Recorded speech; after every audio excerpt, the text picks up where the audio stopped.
Welcome to మన Bommarillu. Upcoming రివ్యూలోకి వెళ్ళిపోదాం. Cherry తన రూమ్కి వచ్చి ఆలోచిస్తూ ఉంటారు. రేపు ఎలాగైనా గగనన్నయ్యని ఆ బొమ్మని ఇవ్వమని అడుగుతాను, ఖచ్చితంగా భూమికి సహాయం చేస్తాను అని చెప్పి అనుకుంటూ ఉండగానే నక్షత్ర వస్తుంది. ఓ, నువ్వు ఆ భూమి ఇంతగా దిగజారిపోతారని అస్సలు అనుకోలేదు. నా దగ్గర అసలైన ఆయుధం ఉంది చెర్రీ. రేపు నాన్నకి ఈ ఆయుధాన్ని చూపించి నీ దగ్గర నుండి నేను విడాకులు తీసుకుంటాను. అప్పుడు భూమిని మళ్ళీ నువ్వే పెళ్లి చేసుకోవచ్చు అనగానే, ఏయ్ నక్షత్ర, ఇన్ని రోజులు నువ్వు ఏం చేసినా భరిస్తున్నానని నీ నోటికొచ్చినట్టు మాట్లాడితే మర్యాదగా ఉండదు అనగానే, ఓ, ఈ వీడియో చూసి కూడా నువ్వు ఇలా మాట్లాడడం నాకు నవ్వొస్తుంది.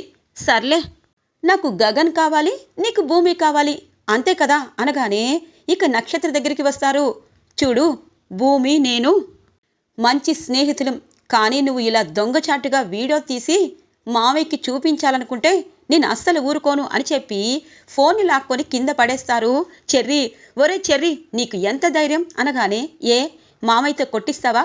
కొట్టించుకో, నాకేమీ భయం లేదు. కానీ పవిత్రమైన బంధాన్ని ఇలా కావాలనే వీడియో తీస్తే నువ్వు తాగుతున్న విషయం, అలాగే గగన్ దగ్గరికి వెళ్ళి నువ్వు చేస్తున్న చెండాలన్నంతా మావయ్య ముందు ఉంచుతాను. చూడు నక్షత్ర, నువ్వు నా భార్యవి, నువ్వు చేసిన తప్పులన్నీ నేను భరిస్తున్నానని నువ్వు ఏదో ఒకటి చేసి నన్ను భూమిని ఇరికించద్దు. నీకొక విషయం తెలుసా? గగన్ అన్నయ్యని భూమిని కలిపేది నేనే. నువ్వు అలాగే చూస్తూ ఉండు. ఫోన్ పగిలింది కదా, కొత్త ఫోను అత్త కొనిస్తుందేమో, వెళ్ళు అని చెప్పి చెర్రీ గట్టిగానే నక్షత్రకి వార్నింగ్ ఇస్తారు. ఛా, ఈ వీడియోని అడ్డం పెట్టుకుని విడాకులు తీసుకోవాలనుకున్నాను, ఇంకొకసారి వీళ్ళు దొరకరా ఏంటి అని చెప్పి అనుకుంటుంది నక్షత్ర. ఇది ఇలా ఉండగా అపూర్వ ఉదయ్కి ఫోన్ చేస్తుంది. అంటే రేపు భూమిని అనగానే, భూమి గగన్ని ప్రేమిస్తుంది, వాడే ప్రాణం అనుకుంటుంది. కానీ దానికి నువ్వు దగ్గర అవ్వాలి అంటే తనని ఏం చెయ్యాలో అదే చెయ్యాలి. రేపు బ్యాచిలర్ పార్టీ ఏర్పాటు చేస్తున్నానని చెప్పి భూమిని తీసుకువెళ్ళి నీ సొంతం చేసుకో, అప్పుడు ఖచ్చితంగా నీదవుతుంది అని అంటుంది అపూర్వ. అంటే ఒకవేళ అంకుల్ ఒప్పుకోకపోతే అని అంటారు ఉదయ్. ఖచ్చితంగా ఒప్పుకుంటారు, నేను చెప్పినట్టు చెయ్యి అని అంటుంది అపూర్వ. ఇక ఉదయ్ శరత్ చంద్ర దగ్గర వస్తారు. ఏమైంది ఉదయ్, ఈవేళ సాయంత్రం అయింది అనగానే, అంకుల్, రేపు నేను బ్యాచిలర్ పార్టీ అరేంజ్ చేస్తున్నాను. మీకు తెలుసు కదా, భూమికి ఇటువంటివి ఇష్టం ఉండదు, కానీ నా ఫ్రెండ్స్ అందరూ బ్యాచిలర్ పార్టీ అడుగుతున్నారు. ఈ రోజుల్లో ఇది కామన్ అంకుల్, అందుకే భూమిని రేపు నాతో మీరు పంపిస్తారా అని అంటారు. అలాంటివి భూమికి అలవాటు లేదు, తను ఒప్పుకోకపోవచ్చు అనగానే, అంకుల్, కాబోయే భార్యాభర్తలం, ఇప్పుడిప్పుడే కదా మేమిద్దరం దగ్గర అయ్యేది. అలాంటప్పుడు నా ఫ్రెండ్స్ సర్కిల్ని, అలాగే తనని నేను, నాకు తను అర్థమయ్యేది. పెళ్లికి ముందు అందరూ ఇలాగే పరిచయాలు పెంచుకుంటారు అంకుల్. ఇప్పటికే భూమి నన్ను ప్రేమించడం లేదేమోనని నాకు భయంగా ఉంది. అలాంటి భూమిని ఇప్పుడు ఇలా దగ్గర చేసుకోవాలని అనుకుంటున్నాను అనగానే, దగ్గర చేసుకోవడం అంటే అని అంటారు శరత్చంద్ర. అంటే ఇద్దరం కలిసిమెలిసి అన్ని చోట్లకి వెళ్తే నేనంటే ఏంటి అనేది భూమికి తెలుస్తుంది, భూమి గురించి నాకు తెలుస్తుంది అని అంటూ ఉంటారు ఉదయ్.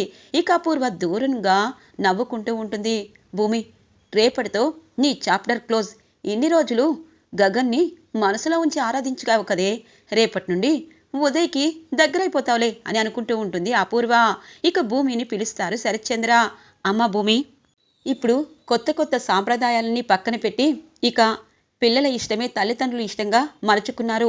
అలాగే ఉదయ్ నా కాళ్ళు పట్టుకుని నిన్ను బ్యాచిలర్ పార్టీకి రమ్మని అడుగుతున్నారు. ఇంత మంచి నీ గురించి అన్నీ తెలిసినా, మన కుటుంబం గురించి తెలిసినా నీ గురించి ఎంతో తాపత్రయపడుతున్నారు. అందుకే నీకు ఇష్టమైతే ఖచ్చితంగా ఉదయ్తో బ్యాచిలర్ పార్టీకి వెళ్తావు. ఈ నాన్న రిక్వెస్ట్ చేస్తున్నాడు అనగానే, అది కాదు నాన్న అని చెప్పి అంటూ ఉండగానే, భూమి, నా ఫ్రెండ్స్ అందరినీ నీకు పరిచయం చేస్తాను, అంతేగాని అక్కడ ఎటువంటి డ్యాన్సు నువ్వు వేయక్కర్లేదు. నువ్వు చాలా హ్యాపీగా ఉండొచ్చు, నేను నీకు తోడుగా ఉంటాను కదా అనగానే, ఇక అపూర్వ, వెళ్ళు భూమి, నువ్వు గగన్ని ప్రేమించడం లేదని నా మీద ఒట్టు వేశావు. అలాంటప్పుడు కాబోయే భర్త ఇంకొక 3 రోజుల్లో నీకు ఉదయ్కి పెళ్ళి. అలాంటప్పుడు పార్టీకి వెళ్తే తప్పులేదు. అలాగే బావా, నక్షత్ర చెర్రీ అంటేనే ఇష్టం ఉండేది కాదు, అలాంటిది సడన్గా చెర్రీ పెళ్లి చేసుకున్నాడు. అయినా వాడు కష్టాలు పెడుతూ ఉంటే నక్షత్ర తనతో పాటు ఉండాలని మనతో పాటు ఎంత బాగా చెప్తుంది. మరి భూమికి ఎందుకు ఆ బుద్ధులు రాలేదు అనగానే, పిన్ని, నక్షత్రం లాంటి బుద్ధులు నాకు ఎప్పటికీ రావు, నేను వెళ్తాను అని అంటుంది. అమ్మా జాగ్రత్త అని అంటారు ఇక శరత్చంద్ర. నాన్న, ఖచ్చితంగా జాగ్రత్తగా ఉంటాను. అలాగే ఎవరు ఏంటి అన్నది ఖచ్చితంగా తెలుసుకునే పరిస్థితి ఇలాంటి పార్టీలే వస్తాయని అనుకుంటున్నాను అని చెప్పి అంటుంది భూమి. అమ్మయ్య, ఇది వెళ్తుంది. ఈ ఉదయ్ గాడు దీన్ని సొంతం చేసుకుంటాడు. అప్పుడు అప్పుడు ఈ అపూర్వ ఆట మొదలవుతుంది. నా మీదే టార్గెట్ చేస్తావా? ఆ బొమ్మ గురించి వెతికి నా గురించి పట్టుకోవాలనుకుంటావా? వీడికి నీకు ఒకటి చేసేస్తే ఆ గగన్ గాడు ఎప్పుడూ నీకు సహాయం చేయలేడు. నువ్వు వీడికి భార్యగా ఉండిపోతావు. అదే కదా నా టార్గెట్ అని అనుకుంటుంది అపూర్వ. ఇది ఇలా ఉండగా గగన్ తన రూమ్కి వస్తారు. తన రూమ్లో ఉన్న బొమ్మని చూస్తూ, ఎందుకు ఎందుకు భూమి ఈ బొమ్మ గురించి ఇంత ఆరాటపడుతుంది? అయినా చిన్ననాటి స్నేహితురాలైన నా సిరిమువ్వకి ఈ బొమ్మకి సంబంధం ఉంది. కానీ భూమి ఎందుకు ఈ బొమ్మ గురించి ఇంతగా ఆలోచిస్తుంది? కానీ ఒకటి మాత్రం నిజం, అంతగా బ్రతిమలాడుతుంది అంటే ఈ బొమ్మలో ఏముందని అని చెప్పి ఇక గగన్ ఆ బొమ్మని మొత్తం చూస్తూ ఉంటారు. ఇక తన చిన్ననాటి సిరిమువ్వ గుర్తు చేసుకుని, భూమి, నిన్ను బాధ పెడుతున్నాను, కానీ నువ్వెందుకు నన్ను బాధ పెడుతున్నావు? నా మనసునెందుకు విరిచేస్తున్నావు? నీకు ఈ బొమ్మ కావాలి, అందుకే కదా నువ్వు అంతగా వచ్చి నన్ను వేడుకున్నావు. నేను నీకు అవసరం లేదు అని చెప్పి ఇక గగన్ ఆ బొమ్మని భూమికి ఇవ్వాలని డిసైడ్ అవుతారు. తెల్లగా తెల్లవారుతుంది. అపూర్వ నక్షత్రతో వరలక్ష్మి వ్రతాన్ని చేయించాలని నిర్ణయానికి వస్తుంది. ఇటువైపు మీరా అంటుంది, అయ్యో వదినా, నేనన్నాను కానీ నువ్వు చేశావు. ఒకటి మాత్రం నిజం, నక్షత్రం నా కోడలు, కానీ తనకి ఇంకా సాంప్రదాయాలు తెలియవదినా అనగానే, నోర్మూయ్ మీరా, నీ మొగుడికి తెలుసా ఏంటి? ఆ కృష్ణప్రసాద్ రెండిళ్ళ పూజారిగా తిరుగుతున్నా నీకవేమీ పట్టవు. నా కూతురికి సాంప్రదాయాలు తెలియవని నాకే చెప్తావా అనగానే, ఏంటదినా అలా మాట్లాడతావు? నిజం చెప్పాలంటే నక్షత్ర బట్టలు సరిగా వేసుకోవటం లేదు. అలాగే ఎప్పుడు చెర్రిని ఏదో ఒకటి అంటుంది. ఒకవేళ భర్త తప్పు చేస్తే భార్య మార్చుకోవాలని తెలుసు కదా అనగానే, నోర్మి మీరా, ఇంకా ఎక్కువగా మాట్లాడితే అస్సలు ఊరుకోను. ఆ కేపీ ఏమైనా తక్కువ? ఆయన తప్పులన్నీ నువ్వు క్షమిస్తున్నావు. నా కూతురు కూడా నీ కొడుకు తప్పులు క్షమిస్తుంది. ఇంకొకసారి ఇలాంటి మాటలు నా దగ్గర ఆడావంటే అనగానే ఇంతలో శరత్చంద్ర వస్తారు. అపూర్వ, ఏం మాట్లాడుతున్నావు? మీరా చెప్పిన దానిలో తప్పేముంది? నిజం చెప్పాలంటే ఆ కేపీ శరత్ దగ్గరికి వెళ్తున్నాడో లేదో నాకు తెలీదు, కానీ మీరా మాత్రం కృష్ణప్రసాద్ని బాగా చూసుకుంటుంది.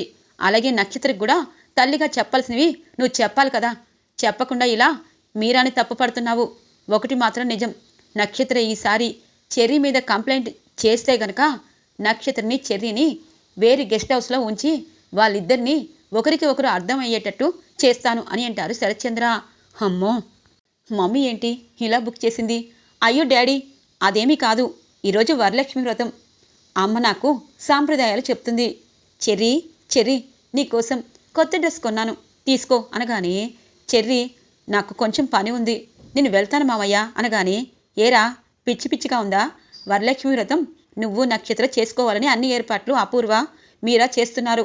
నువ్వెక్కడికి వెళ్ళొద్దు, సాయంత్రం దాకా వ్రతం చేసి అలాగే భార్యని ఆశీర్వదించి అప్పుడు బయటికి వెళ్ళు అనగానే, చా, నేను అన్నయ్య దగ్గరికి వెళ్ళి బొమ్మను తీసుకురావాలనుకున్నాను, కానీ ఈ నక్షత్ర కావాలని ఇరికించిందా అని చెప్పి అనుకుంటారు చెర్రీ.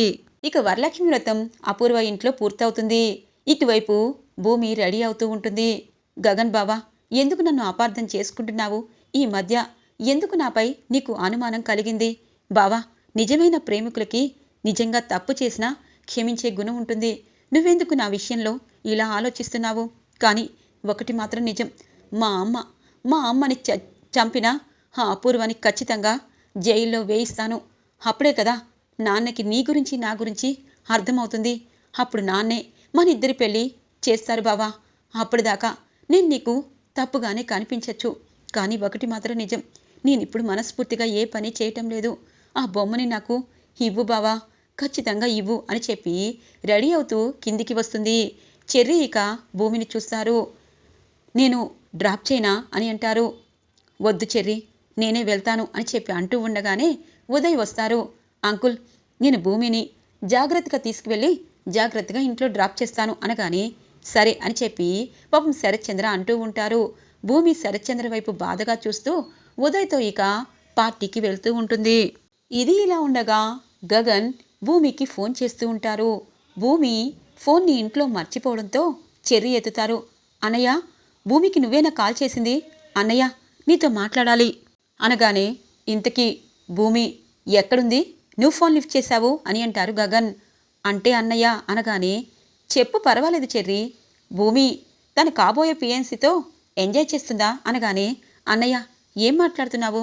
ఈరోజు బ్యాచిలర్ పార్టీ అని పాపం భూమి చాలా రిక్వెస్టింగ్గా మామయ్య అడిగితే వెళ్ళింది అనగానే తెలుసు చెర్రి, భూమికి నువ్వు సపోర్ట్ చేస్తావు, కానీ భూమి మాత్రం మన గురించి ఆలోచించదు.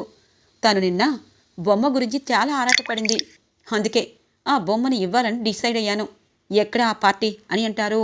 ఇక పలానా చోటని చెర్రి చెప్పడంతో ఇక గగన్ ఆ పార్టీ దగ్గరికి వస్తారు. ఇటువైపు ఉదయ్ ఇక భూమిని పార్టీకి తీసుకువచ్చి తన ఫ్రెండ్స్ అందరికీ పరిచయం చేస్తూ ఉంటారు. భూమి పాపం గగన్తో తను ఇక బయటికి వెళ్ళిందంతా గుర్తు చేసుకుంటుంది. పెళ్లికి ముందు బ్యాచిలర్స్ పార్టీ, అలాగే సంగీత్, ఇవన్నీ భూమి గగన్కి జరిగినవన్నీ గుర్తు చేసుకుంటుంది. గగన్ బావా, ఎందుకు నా మనసుని అర్థం చేసుకోవటం లేదు? నా మీద ఇంత కోపం మీకెందుకు? ఒక కన్న తల్లి చావు కోసం ఒక కూతురు కష్టపడుతుంది. ఆ కష్టాన్ని ఆ భగవంతుడు సాయం చేయాలనుకుంటున్నాను, కానీ అది కుదరటం లేదు అని చెప్పి ఆలోచిస్తూ ఉండగానే ఉదయ్ ఇదిగో ఇది మజ్జిగ, లస్సీ అనగానే వద్దు ఉదయ్, నేను భోంచేశాను అని అంటూ ఉంటుంది. ఇంతలో ఇక లస్సీ తాగొచ్చు కదా భోంచేశాక, నా ఫ్రెండ్స్ అందరూ నిన్ను వింతగా చూస్తున్నారు. ఈ కాలంలో పుట్టిన మనం ఇలా ఎంజాయ్ చేయకపోతే ఎలా భూమి అని చెప్పి ఇక అంటూ ఉండగానే భూమి పాపం ఆ మజ్జిగని అంటే లస్సీని తాగబోతూ ఉండగానే ఇంతలో గగన్ కనిపిస్తారు ఇక చేతిలో బొమ్మతో. గగన్ బావా అని చెప్పి పరుగు పరుగున వస్తుంది. అక్కడ బ్యాచిలర్స్ అంతా వింతగా చూస్తారు. బావా మీరు వచ్చారా అనగానే నాకు తెలుసు, ఈరోజు బ్యాచిలర్స్ పార్టీ, రేపు పెళ్ళి, ఎల్లుండి ఫస్ట్ నైట్. గగన్ని ప్రేమించానని ఎన్నో కబుర్లు చెప్పావు కదా, కానీ ఇప్పుడు మాత్రం మీ నాన్న ఏం చేస్తే అదే చేస్తావు. చూడు భూమి, ఒకటి మాత్రం నిజం, ఈ గగన్కి ఒక్కటే ఒక్క మనసుంది. దానిలో ఇంతకు ముందు ఉన్న పాత భూమి ఉంది. ఇప్పుడు ఆ పాత భూమిని కూడా బయటికి పంపించేశాను. కానీ ఈ బొమ్మ కోసం నువ్వు ఇంతగా ఆరాట పడుతున్నావెందుకో నాకు తెలీదు. ఒక్కసారి బొమ్మని చూడు ఇది అనగానే బావా థ్యాంక్ యూ సో మచ్ అని చెప్పి పరుగు పరుగున ఆ బొమ్మను తీసుకుని ఇక ఒక రూమ్లోకి వెళ్తుంది భూమి. ఇక గగన్ అక్కడి నుండి ఉదయ్ వైపు చూస్తూ కోపంగా వెళ్తూ ఉంటారు. ఓ, వీడు బొమ్మ ఇవ్వడానికి వచ్చాడా, చాలు ఈ అవకాశం అని చెప్పి ఇక ఉదయ్ తన రూమ్కి వచ్చి బొమ్మని ఓపెన్ చేస్తున్న భూమిని వెనక నుండి పట్టుకుంటారు. ఏయ్ ఎవరు అనగానే నేను భూమి, నువ్వు గగన్ని పూర్తిగా మర్చిపోయావని అర్థమైంది, అందుకే నీకు నేను దగ్గరవుతున్నాను అనగానే ఇక వెనక్కి తిరిగి చెంప పగల కొడుతుంది. ఏయ్ ఉదయ్, ఏం మాట్లాడుతున్నావు? నీకు నేను గగన్ బావని ప్రేమిస్తున్నాను తెలుసు, మేమిద్దరం పెళ్లిదాకా వచ్చి ఆగిపోయామని తెలుసు, కానీ నువ్వు నన్ను వెనక నుండి పట్టుకోవడం తప్పు. మా నాన్నకి నువ్వేం చెప్పావు అనగానే అలా చెప్తాము, కాబోయే భార్యాభర్తలం కదా అనగానే లిమిట్స్ దాటితే ఈ భూమి ఏం చేస్తుందో నీకు తెలీదు. చూడు, ఇప్పటిదాకా నువ్వు చెప్పిన కబుర్లు వింటున్నానని, ఈ పార్టీకి వచ్చానని నీకు నచ్చినట్టు ఊహించుకుంటే అస్సలు కుదరదు, వెళ్తాను అని చెప్పి భూమి ఆ బొమ్మని తీసుకుని వెళ్తూ ఉంటే ఎక్కడికి వెళ్తావు? ఇక్కడ నీకు నాకు ఫస్ట్ నైట్ ఏర్పాటు చేసేశాను. ఫస్ట్ నైట్ జరిగిందనుకో పెళ్ళికి నువ్వే ఒప్పుకుంటావు భూమి. ఎందుకంటే ఆడపిల్లకి అది జరిగితే ఖచ్చితంగా ఒప్పుకుంటుంది. నువ్వు గగన్ని మర్చిపోలేకపోతున్నావు, గగన్ మాత్రం నీకు దూరం అయిపోయాడు. అలాంటప్పుడు నేను నీకు దగ్గర అవ్వాలి కదా అనగానే ఏ వదులు వదులు అని గట్టిగా కేక వేస్తుంది. ఇక కరెక్ట్గా అప్పుడే కార్ స్టార్ట్ చేసుకొని గగన్ వెళ్ళబోతూ ఉంటే అద్దం పగలగొట్టి ఆ బొమ్మని గగన్ పైకి విసురుతుంది భూమి. గగన్ పైనుండి చూస్తే బావా అని పిలుస్తూ ఉంటుంది. గగన్ ఒక్కసారిగా ఆ బొమ్మని కారులో పెట్టి ఇక మూడే మూడు దూకులతో ఇక ఇటువైపు ఉదయ్ దగ్గరికి వచ్చి ఉదయ్ని గట్టి గట్టిగా కొడుతూ ఉంటారు. ఏరా, పిచ్చి పిచ్చిగా ఉందా? నువ్వు పార్టీకని పిలిచి ఇలా చేయడమా? నీకైనా బుద్ధి లేదా అనగానే బావా అని చెప్పి ఇక గగన్ని హత్తుకుంటుంది భూమి. ఇక ఉదయ్కి ఏం చేయాలో తెలీదు. ఇక భూమిని తీసుకొని ఇక కారులో ఎక్కించుకొని వెళ్తూ ఉంటారు. భూమి ఆ బొమ్మని చూస్తూ జిప్ ఓపెన్ చేస్తుంది. దానిలో కెమెరా కనిపిస్తుంది భూమికి. గగన్ మాత్రం అదేమీ చూడడు. భూమి ఆ వీడియో చూడగానే ఒక్కసారిగా తను ఏం చేస్తుందో అర్థం కాదు. తన కన్న తల్లిని, కడుపుతో ఉన్న శోభాచంద్రని అపూర్వ ఎంత ఘోరంగా చంపింది అన్నది ఆ వీడియోలో చూసి బావా అని చెప్పి ఇక పిలుస్తూ ఉంటుంది. ఏమైంది అని చెప్పి అంటూ ఉండగానే భూమి స్పృహ కోల్పోతుంది. ఇక ఆ వీడియోని మళ్ళీ ఆన్ చేసి గగన్ చూస్తారు. ఇక ఆ వీడియోని చూసి గగన్ కూడా తల్లడిల్లుతారు. భూమి అమ్మైన శోభాచంద్రని అపూర్వ ఇంత ఘోరంగా పొట్టన పెట్టుకుందా? అలాగే భూమి టెడ్డీ బేర్లో తను భూమిని బయటికి విసిరేసిందా? నేనే భూమి సిరిమువ్వని గుర్తించలేకపోయానా అని చెప్పి ఇక ఆ వీడియోని అలాగే పట్టుకొని అపూర్వ భూమి జీవితంతో ఇంతగా ఆడుకుంటావా? ఛా, భూమిని అపార్థం చేసుకున్నానే అని చెప్పి భూమి అని చెప్పి ఇక భూమికి నీళ్లు తాగిస్తారు. భూమి ఇప్పుడు ఎలా ఉంది అనగానే గగన్ బావా చూసావా అపూర్వ మా అమ్మ జీవితంతో నా జీవితంతో ఎలా ఆడుకుందో. మా అమ్మని చంపిన హంతకురాలు ఆ బొమ్మలో ఈ వీడియో ఉంది అనగానే నువ్వు నా చిన్ననాటి సిరిమువ్వవే కదా అనగానే అవును బావా, అవును గగన్ బావా అని అంటుంది. ఇక గగన్కి ఏం చెప్పాలో అర్థం కాదు. భూమి, దేవుడు ప్రతిసారి నాకు అన్యాయం చేశాడు, నా జీవితంతో ఆడుకున్నాడు అనుకున్నాను. కానీ ఇన్ని మలుపులతో నిన్ను నాకు దగ్గర చేస్తాడు అనుకోలేదు. చూడు భూమి, అపూర్వ హంతకురాలన్న సాక్ష్యం దొరికింది. అలాగే ఉదయ్ ఎలాంటి వాడు అన్నది నీకు మీ నాన్నకి తెలిసింది. కానీ ఇప్పుడు నేను చెప్పబోయేది ఒకటే. నిన్ను ప్రేమించాను, మనస్ఫూర్తిగా నువ్వే భార్యగా ఉండాలనుకున్నాను. కానీ మధ్యలో ఏదో జరుగుతాయి. మనం పెళ్లి చేసుకొని వాళ్ళ ఇంట్లో అడుగు పెట్టడమే అపూర్వకి షాకింగ్ విషయం. దాని తరువాత అపూర్వ నిజ స్వరూపం వీడియో ద్వారా అందరికీ చూపించి పోలీస్ స్టేషన్లో అపూర్వని పెట్టడమే న్యాయం అనగానే గగన్ని పాపం హత్తుకుంటుంది. అక్కడ ఇక చిన్న చెట్టు కనిపిస్తుంది. అక్కడ అమ్మవారి విగ్రహం ఉండడంతో అమ్మవారి విగ్రహానికి ఉన్న తాలిబొట్టుని భూమి మెడలో కడతారు. ఇక భూమిని తీసుకొని శరత్చంద్ర ఇంటికి బయలుదేరుతారు. అర్ధరాత్రి 3ంటికి గగన్ భూమి డోర్ లాక్ చేస్తూ ఉంటే ఇక తలుపు తెరుస్తారు అపూర్వ. ఇక అందరూ ఒక్కసారిగా భూమి గగన్ని చూసి షాక్ అవుతారు. భూమి మెడలో తాలిబొట్టు చూసి చెర్రీ చాలా సంతోషపడతారు. ఏంటి ఈ గగన్ గారిని పెళ్లి చేసుకుంది బావా, వీడిని చంపే అనగానే అపూర్వ ఎందుకు మీనమేషాలు లెక్క పెడతావు? మేమిద్దరం పెళ్లి చేసుకున్నాము. కానీ నాన్న, ఈ అపూర్వ మా అమ్మని ఎంత ఘోరంగా చంపిందో. ఒక కడుపుతో ఉన్న మనిషి దైవంతో సమానం అంటారు, కానీ ఇది కర్కోటకరాలు అని చెప్పి వీడియోని అందరి ముందు ప్లే చేస్తారు. ఇక భూమి గగన్ శరత్చంద్ర ఒక్కసారిగా షాక్ అయిపోతాడు, కుప్ప కూలిపోతాడు. ఇక అపూర్వకి ఏం చేయాలో అర్థం కాదు. పారిపోవాలని ట్రై చేస్తూ ఉంటుంది. చెర్రీ, మీరా, కృష్ణప్రసాద్ అపూర్వని పట్టుకుంటారు. ఇక పోలీస్ స్టేషన్కి ఫోన్ చేసి అపూర్వని అరెస్ట్ చేయిస్తారు గగన్ భూమి. ఈరోజు రివ్యూ ఇలా ఇంట్రెస్టింగ్గా ఎండ్ అవుతుంది ఫ్రెండ్స్. రాబోయే రివ్యూ కోసం మా ఛానల్ని సబ్స్క్రైబ్ చేసుకోండి. Thanks for watching friends.